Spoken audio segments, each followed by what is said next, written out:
All right, so we should have. Well, we did. We got through most of the basics of Congress yesterday.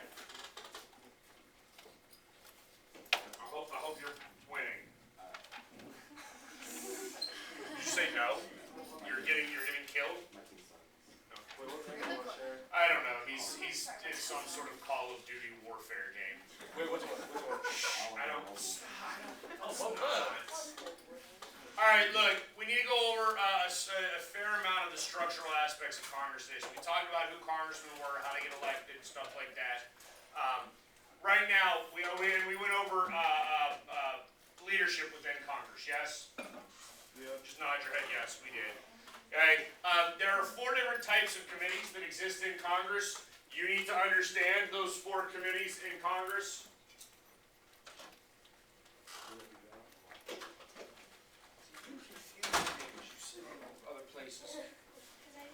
Just sit down there. Sit wherever you want. There's no assigned seating. I'll just go over there. There's no assigned seating.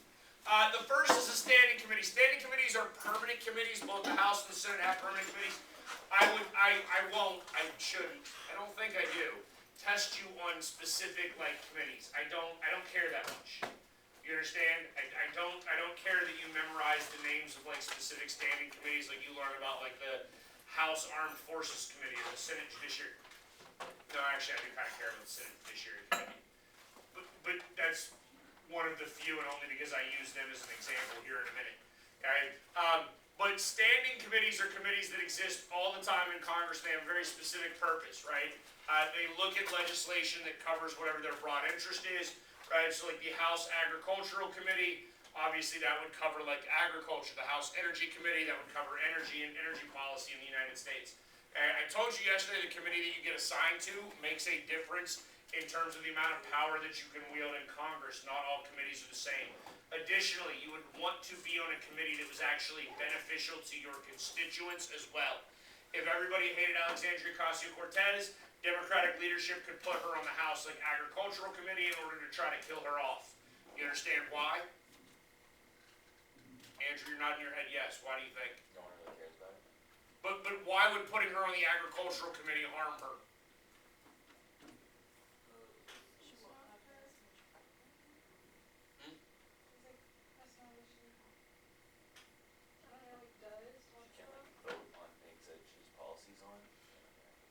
Where is Alexandria Ocasio-Cortez from? City. New York City. You realize there's no agriculture in New York City. There aren't even trees in New York City. It's just all concrete. Okay? Her constituents are not agriculturally based. Therefore, her constituents don't care necessarily about agricultural issues. You realize that now? All right. Next, select committees. Select committees are temporary committees, okay, that are usually created in order to investigate something or deal with some temporary problem. Okay. Select committees pop up regularly and then dissolve regularly over the course of time. Joint committees are committees that are comprised of members of both the House and the Senate. Okay, there's not a lot of joint committees that are standing joint committees. Okay, but there are a handful specifically economically related. Okay, and then there's conference committees, and this one, you absolutely need to know. I would test you on this. Hint, hint. Okay, a conference committee is a joint select committee, right? Meaning it meets the requirements of both the joint committee and the select committee. It's select because it's about a specific purpose. It's joint because it's members of both the House and the Senate. Okay? When we talked about how a bill becomes a law, yes, we had this conversation, right? What is the second most likely outcome of legislation after it's introduced into a chamber? Remember? Did I teach you this yet? What is the most common thing that happens when legislation is introduced to Congress?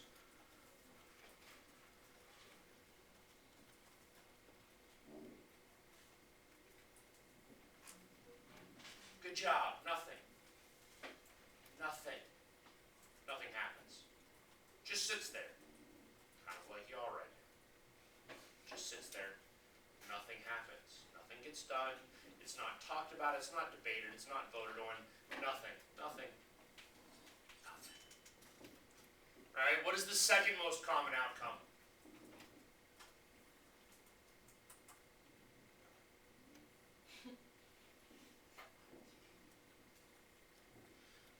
Legislation is like an essay. I realize y'all don't do it, but you ought to. Right? You ought to. After you write your essay the first time, what should you do next? Fix it! Right? Edit it. In Congress, we call this amending it. Legislation gets amended. Okay? Even good legislation gets amended. Okay? So the legislation is introduced to the House, it goes to a committee, it gets amended in the committee, then it goes to the floor of the House, it gets voted on, and it gets passed. What happens next?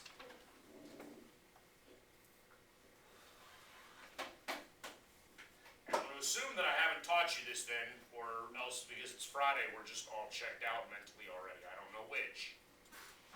If it was in the House and it passed there, now it must go to the Senate. It also has to pass the Senate, yes? But I told you when it gets to the Senate, it goes to a committee. What is the committee most likely to do? Nothing, but if they do something, what are they most likely to do?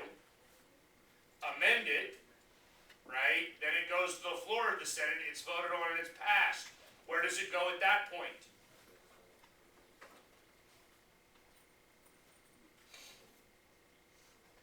It does not go to the president. Here's the problem, and this is what y'all don't think about, right? If I change a single word, just one word, in the bill that was in the House versus the bill that was in the Senate, is it the same piece of legislation? No, so what is the president signing? The president is not signing a bill that passed both the House and the Senate. Because we do not have a single bill that has passed both the House and the Senate. It was slightly different versions of the same idea. So it goes to this conference committee. This is the sole purpose of a conference committee. Okay? They're going to reconcile the differences between the two bills, and then it goes back and is voted on again in the House and voted on again in the Senate. And if at that point they can pass it, then it goes to the president's desk in order to be signed. Okay? Committee membership, I told you a minute ago, it matters. Seniority matters immensely within Congress. The longer that you have been there, the more powerful that you get. Okay? It used to be that seniority was the only thing that made a difference, and you could be like the seated. I mean, dude, if you were Strom Thurmond, for instance, right? Like, you ran every Senate committee ever. Ever. Right? Because you had been there for 50,000 years. 48, but still. Right? In the 90s, we're going to change that a little bit, right? And now you cannot you cannot be the chairman of multiple standing committees at the same time. Okay, but seniority still matters, and it matters immensely. All right? Every congressman has a staff, right? These are bureaucrats. These are people that are hired by the congressman. I'm going to be honest with you, at this point, they're the ones that are doing all the work. They're the ones that are doing all the work. You think Alexandria Ocasio-Cortez is like sitting in the Library of Congress researching everything that she has to vote on? No, of course not, right? She's busy in congressional hearings trying to make people look like fools. That's what congressmen do, right? So her staff then is responsible for researching things. Her staff is responsible for dealing with bureaucratic agencies. Her staff is responsible for dealing with lobbyists. Her staff is responsible for dealing with constituents. Her staff is responsible for almost everything.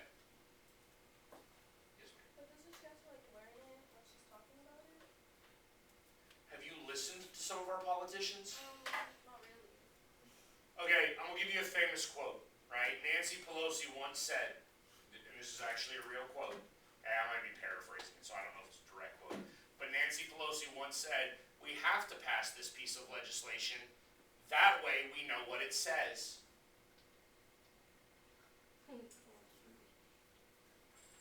What? What'd you say, Rodney? Yeah, why wouldn't you read it first? So you're saying we're just going into these congressional hearings like completely uneducated? No, congressional hearings anymore, like in the hearings, we haven't really gotten to the hearings. The hearings, they don't go in uneducated. The hearings now are all about television, right? It's all about trying to get some sort of soundbite that's gonna get you on CNN or Fox News or like YouTube or Twitter or whatever, right? And I'll be honest with you, some of them are wildly entertaining, some of them are not nearly as entertaining, right? I mean, if we have a minute at the end of this, hopefully I can go find the thing of Maxine Waters just screaming at the top of her lungs, reclaiming my time, over and over and over again. Because she was cutting off the person she asked a question of, right? Because on some level, these hearings are actually farces anyways. I mean, literally, if you were the congressman and I'm the one that's being interviewed in question, interrogated, I mean, so honestly, sometimes it's more of an interrogation than an interview, right? Like, you ask me a question, you only get like 5 minutes, and that includes my response time. And so I'm gonna sit there and be like, well, first, let me thank everybody for welcoming me today. I'm so happy to be here. Like, I'm just gonna waste time, right? I mean, a lot of our government is really just about figuring out how to successfully waste time. So the purpose of congressional hearings is to not pass legislation? Hearings are not about legislation. Hearings are about oversight.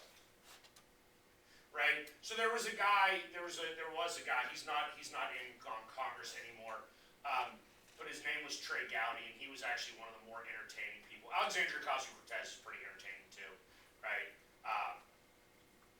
And maybe if I get through this fast enough, because I wasn't planning on taking the whole period, I can show you Alexandria Ocasio-Cortez and her like wildly hypothetical statement about all of the terribly illegal things she could do as a congressman that are actually legal for her, right? Because she has different rules than the rest of us, okay? Which is scary that that's true, but she literally has like one of the people on the ethics committee, and she's like, could I do this? Yes. Could I do this? Yes. Could I do this? Yes.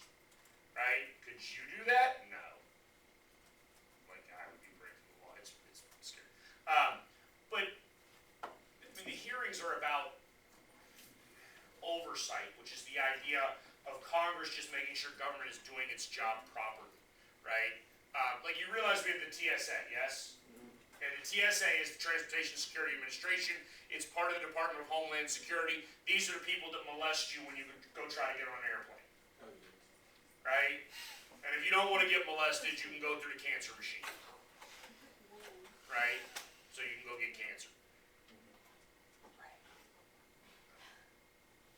I'm not wrong, okay? Right? Do you know that the TSA has a no-fly list? Yeah. People that are not allowed on an airplane. You know they put a 5-year-old on the no-fly list? No way. Why? I mean, that's bad news. Right? We had a whole conversation, what does it take to get on the no-fly list? Oh, Did they yeah. get Like, Who knows? How do you get off the no-fly list? You can't. Who knows? Right? And I mean, the reality is that's a gross overstep of like authority by the national government, right? And congressional oversight should be making sure that things like that aren't happening. Okay? Because if Congress is unhappy with what a bureaucratic agency is doing, can Congress change the behavior of the bureaucratic agency?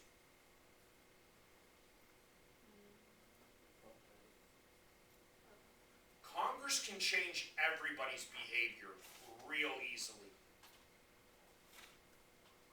It's called money. If Congress does not like the fact that you can be a registered sex offender and still be a TSA agent patting people down, which, by the way, you actually can. Really? Yeah. Why you so weird? I know. Right? Like, at that point, if I'm a congressman, I'm going to vote to defund TSA. I'm not paying for that. I'm not paying for a registered sex offender to, like, get paid to get his jollies off. I'm not doing that. Okay? Is Congress within its authority to do that? Yes. But aren't sex offenders limited? Like, if they're sex offenders, like, aren't they limited? unfortunately, there are varying degrees in which somebody is a registered sex offender, and there are people that should be registered sex offenders that are not on any sort of registry. And a criminal record does not prevent you from TSA employment.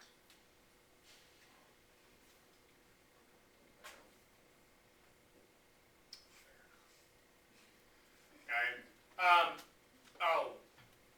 There are staff agencies. Okay, all right, look, we just want to talk about the CBO because that's the only one that'll ever come up as an example on a test. Okay? So Congress has nonpartisan agencies as well that are like part of Congress but are not part of the Republican or Democratic Party. They're not actually a part of the floor of Congress, but they will review stuff. The CBO is basically a bunch of economists who look at legislation and then tell you what the legislation will actually cost, right? Because Congress passes stuff all the time. They're like, think about like the Trump tax cuts, right?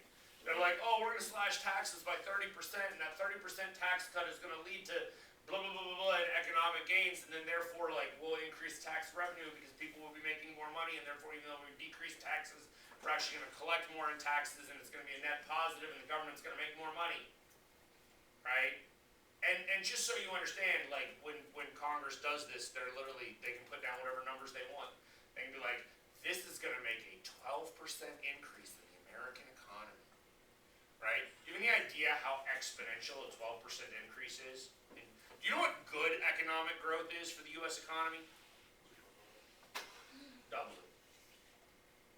5%. 5% is good economic growth. You know what phenomenal economic growth is? Double digits. Right?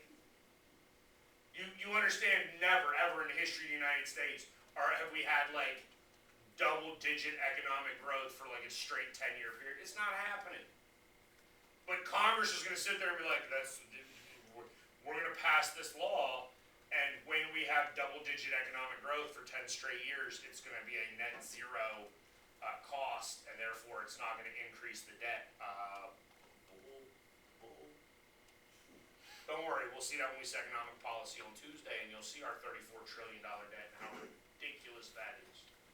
All right. Caucuses we already talked about. All right. How a bill becomes a law. Maybe we haven't talked about this yet. So here's it. Who writes laws? You'd think, but they don't. Who's allowed to write laws? Anyone. I could write a law. I could. I could write a law and then I could give it to Troy Nehls, and if Troy Nehls likes it and he agrees with it, he can introduce it into Congress for me. And then we can have like the Baker bill. I don't have the time to do that. Plus, I actually don't want more laws. I want fewer laws. There's too many laws in this country. Okay. Anybody can write laws. Does Congress actually write the laws anymore? No, they don't. Right? We know what Obamacare is? Yeah, we've heard of that? Right? Obamacare was made while Barack Obama was a senator, right? Because Congress writes the laws, right? So Senator Obama wrote Obamacare? No? President Obama wrote, but I thought Congress writes the laws and then the president just enforces them. Well, if it's under his presidency, maybe that's why it's called. Oh no, it's his idea. It's his law. Oh, so he just passed it to the Senate. Yeah, basically. Well, I mean, here's Here's the thing. Like, the reality is Congress just outsources its work now anymore. Right? Like, they outsource their work to all sorts of people. Like, if the federal government, if the TSA has a law they want passed, TSA will write the law and hand it to Congress, and Congress will be like, all right, we'll debate this. Whatever. All right? This is actually a really good graphic, just to help you understand, because I drew it out once for students, right? And when I drew it out for students, what I found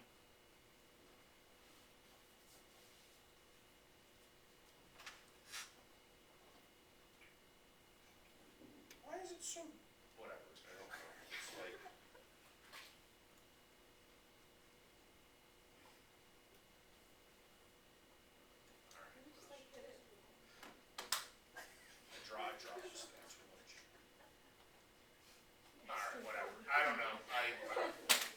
It's very dull now. It's sad for me. So here's the thing, just so you understand. There's all the steps that it takes for a bill to become a law, like the actual steps, right? This many steps. How many times can you say no and a bill becomes a law? Say no to what? So if we have all of these steps, right? Like we vote yes or no, right? Or we're operating yes or no on all these steps, right? How many no's can you have before the bill is dead?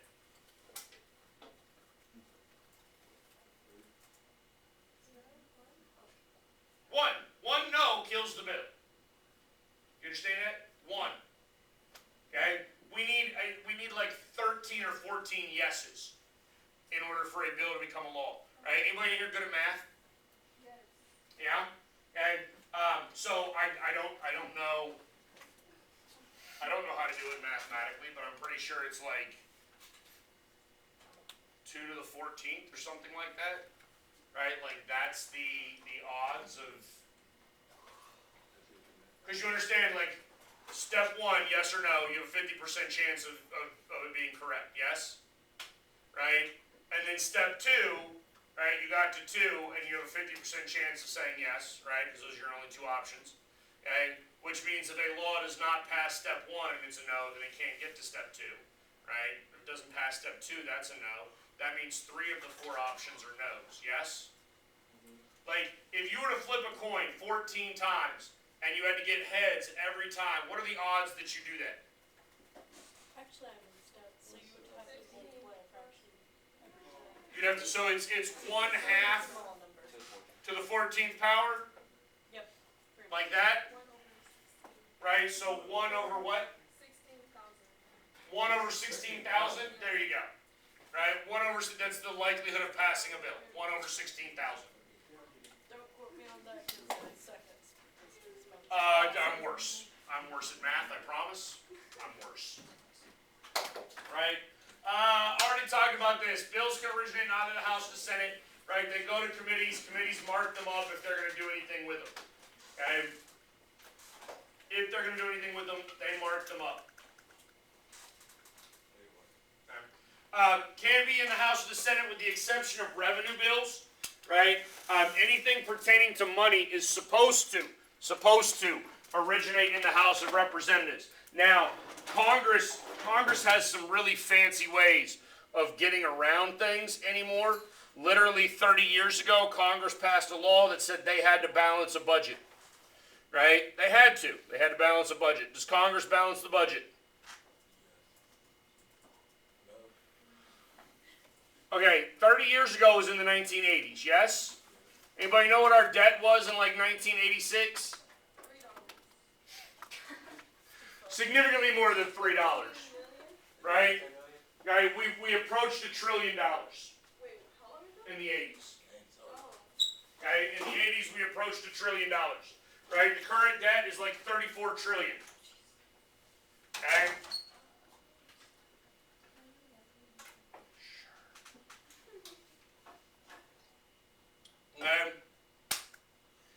The Congress actually passed a rule saying that they had to balance the budget, and they have figured out ways to break their own rules, which is then comical because they're the ones making the rules in the first place. But whatever, that's what they do.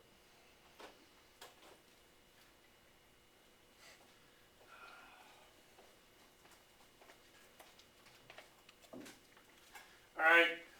Once it goes for debate, the debate aspect of how a bill becomes a law is fairly substantial, especially because there's different rules put in place for the different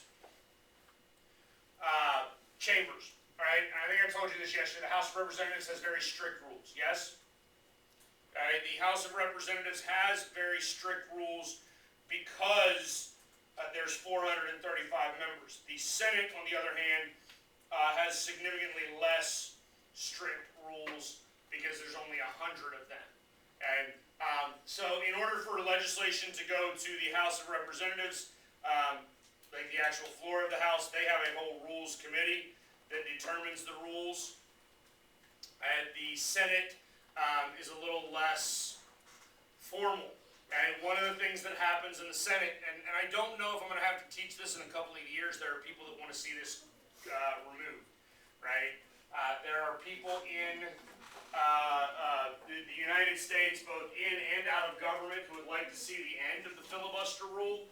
Okay, the filibuster rule is where a singular senator, okay, can begin speaking. Once they get the floor, they start talking, they don't stop talking. They can talk for as long as they want, and that's the end of it. Okay, they can grind everything in the Senate to a halt all by themselves.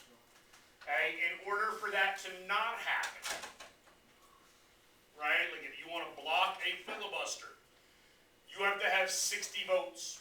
60. And for the most part, Congress is relatively split 50-50. Okay, so a 3/5 majority to end a filibuster is very difficult to get to. And now it used to be that in order to filibuster, you actually had to filibuster. That means you had to actually sit there and just run your mouth. There is one guy, it might have been Strom Thurmond, who filibustered for over 24 consecutive hours.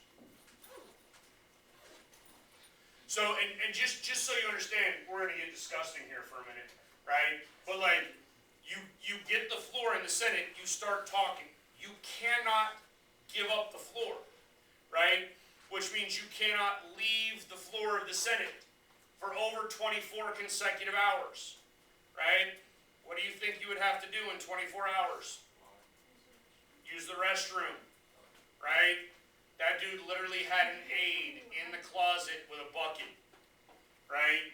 So that he could sit there, right, and basically have 1 foot in the closet and 1 foot on the Senate and relieve himself in the bucket. Now imagine being that dude's aide. Oh, You ain't paying me enough, brother. Not happening. I'm So seeing is you it get just paid like stalling, or like, does it work? Oh, it works. It works because you can't get the 60 votes to end it. It works. Now, the sad part about it is in this day and age, if somebody is just like, hey, I'm a filibuster, then the Senate Majority Leader's like, fine, we're not even going to deal with this. Like, they'll go and count. They'll be like, dude, what? Do I have 60 people that will, like, shut that dude up? No? All right, then whatever. And it's dead. They don't even debate it in the Senate anymore. Like, you don't even have to filibuster. And it's sad because some of the filibusters are, like really entertaining. Like, Ted Cruz once read Green Eggs and Ham on the floor of the Senate. Why? I do not like green eggs and ham. I do not like them, Sam, I am. Because he was reading a bedtime story to his children. Oh. I mean, it's actually one of the semi-redeeming things that I've ever said about Ted Cruz. Okay? Because you know Congress is like videoed, right? Oh, yeah. Did you know that you have a TV channel called C-SPAN where you can just watch Congress talk? No, That kind of sounds I surgery. Hey, if you're ever like unable to sleep, I'm telling you, like, it will cure insomnia.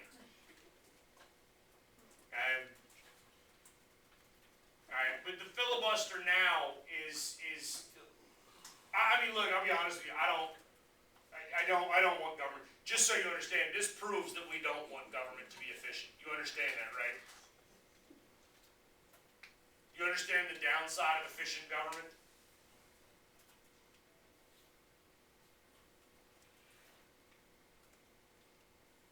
No? And is government usually doing things right or wrong? Wrong. Okay. If you believe that they're generally doing things wrong, right, we should make sure that we wait as long as humanly possible before they do anything in order to decrease the chance that they act incorrectly. Yes? Right? Because if we allow them to act quickly and they are reactionary, they're going to react incorrectly. Okay? Which is a fairly accurate statement, which is a large part of the reason why we have an inefficient government, and most of us actually want an inefficient government. Oh, that was another good filibuster. That's Rand Paul, who, I don't know if I'll ever show you the John Oliver clip, but while he was filibustering, he had a real hard time eating like a fun-sized Snickers. Right? Like just all over himself, couldn't he? Well, what happened to stop talking? Stop talking. Like if you leave, like then you give up the floor and they can go back to business as usual. We literally have examples of people like reading the dictionary on the floor of the Senate? To kill time. I mean, I'll be honest with you, if I was ever a senator, I would read the dictionary on the floor of the Senate sometimes. But that's only to educate other senators as to what words mean, because some of them need the education. Alright? Reconciliation, we already talked about that with conference committee. We'll talk about this again after Thanksgiving when we get to the president. But the president does have legislative responsibilities, right? So if a law comes to the president, he signs it, okay? That puts it into effect. The president can also veto it. That sends it back to Congress. That would require a 2/3 majority in both the House and the Senate. For the most part, you don't ever have a 2/3 majority in the House or the Senate of either party, let alone both in the House and the Senate. Therefore, veto overrides are very uncommon. The last veto overridden that I am aware of was by President Obama, which, God, I can't understand how stupid Congress is that they overrode that. I can't understand how stupid Congress is that they passed that law in the first place. But Congress passed a law that said American citizens could sue the Saudi Arabian government for wrongful death as a result of 9/11, which is just so stupid, right? Y'all understand why that's stupid, right? I mean, do you? One, the Saudi Arabian government is not who attacked us on 9/11, right? Yes, a number of them were Saudi nationals, they were Saudi citizens, but the government certainly didn't sanction it. Two, the United States government kills people in foreign countries all the time. All the time. Right? 2 years ago when we were pulling out of Afghanistan, like, the Taliban hit us, and then we were like, hey, let's retaliate and murder a woman and her 14 children. I wish I was joking, but that's what we did. We basically bombed a family who was not involved. Okay? I do not want my tax dollars going to pay for that. I mean, look, I don't want to kill a family in the first place, right? But if we're saying that we can sue the Saudi Arabian government, then that means the Afghani citizens can sue our government. Yes? That's called precedent. Yes, ma'am. This is like kind of a on topic, but do you know anything that's happening in Afghanistan? Everything now. Well, like where, like, can our government do anything about it? I mean, we could. Or like, Why would we? Wait, what do you want us, I mean, like, one, it depends on which side, like, there are some people in America that would like to see us go in right alongside the Israelis into Gaza and start murdering people. There are other people that would like to see us, like, stop funding. hold the Israelis down and prevent them from going in. Okay? I mean, this is a very large country with very diverse opinions. So, I mean, there's no way, especially in something as charged as that you're gonna get everybody in America to be happy about it, right? And that's part of the reason why I think the United States has had a very muted response to that, which is, I mean, basically at this point, Joe Biden keeps looking at Netanyahu and being like, please stop. And Netanyahu's like, no, not yet. Who's that? Netanyahu is the prime minister of Israel. He did agree yesterday to a ceasefire for 4 hours. Oh, Wow. thanks. Yeah, like seriously. Like, he was like, for 4 hours so humanitarian aid can come in. Right? Y'all know anything about government? Do you really think government can send in aid, pass out aid, and help everybody that needs the aid get the aid in 4 hours? God, no. That's a waste. I mean, at that point, just don't even start. Like, just keep going. Like, don't start a ceasefire. Right? Don't do it. Right? You should. Okay, so this is probably on the test, right? An omnibus bill. Okay. An omnibus bill is just a bill that. Do we know what omni means? What? Multiple? All. But yeah, like, because if I'm omniscient, you know what that means? It means I'm all-knowing. That's right. If I'm omnipotent, you know what that means? You're not. I'm all-powerful, Oh. right? And if I was both omniscient and omnipotent, I would be God. I'm not God, Omnivore. right? Okay, but so an omnibus is basically like multiple, it's really not all in this instance, but it's like multiple different bills all being lumped together under one. They don't even have to be related to one another, right?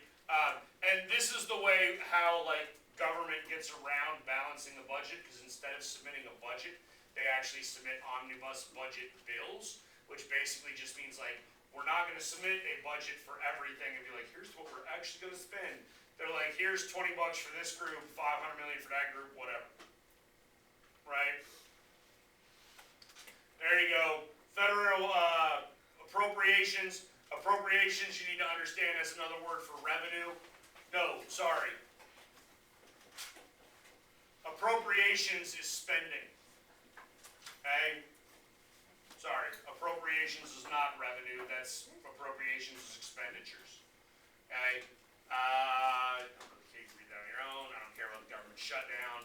I mean, you'll live through multiple government shutdowns, that's fine. It won't really affect you.